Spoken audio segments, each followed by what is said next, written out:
Hello, my name is Muhammad Ali Panunguan. I am from BABAKAN High School. Firstly, I would like to say thank you to all of you for the opportunity given at this time. And secondly, I am very proud to be a part of NSDC Online Selection 2025 for senior high school students in Kabupaten Bogor. So now, let's move on. Greetings, honorable judges and fellow competitors. So, the proposition has told us that nickel is the future. We need it for electric cars, for batteries, and for the greater good of this nation. But let me ask you something. At what cost? Yes, nickel is a crucial material for green technology and green energy.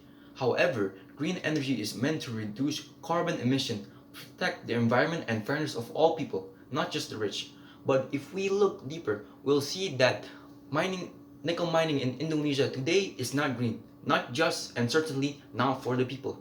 The government and corporation will say that mining will boost our economy. Whose economy are we talking about? When nickel is mined in Sulawesi and Papua, will the locals suddenly become richer? No, in fact, reports from Wali and Mongabe shows that communities are being displaced, their land are being seized, and the money doesn't stay there. It flows right up to the executives, foreign investors, and Jakarta elites. Yes, our GDP may go up, but so does our inequality.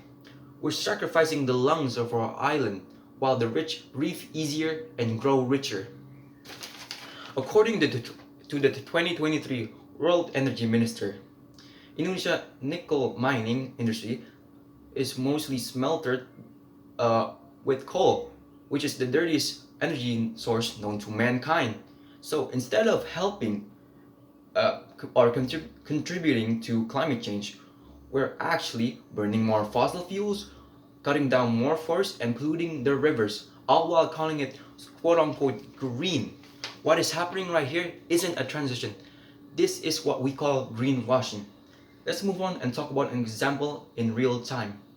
Let's move on and talk about Raja Ampat, a place known globally as a paradise. It holds about 75% of the world's coral species and is home to indigenous communities whose way of life and culture rely on nature. However, in 2022, a mining permit was given to PT Anugrah Tambang Smelter to run a nickel mine there.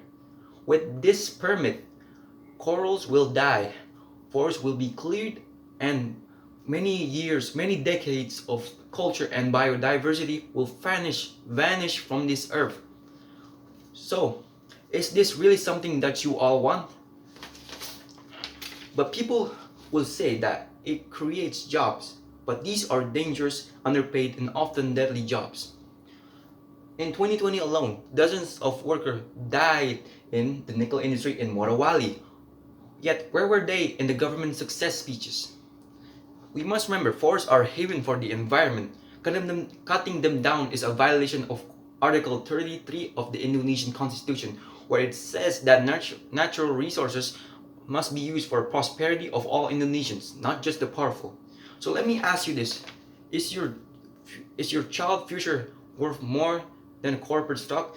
Is your island worth more than a battery? I'm not saying this because we are anti-progress. I'm saying this because we believe in a future that protects both people and planet. Thank you very much for the opportunity. Again, thank you so much. Wassalamualaikum warahmatullahi wabarakatuh.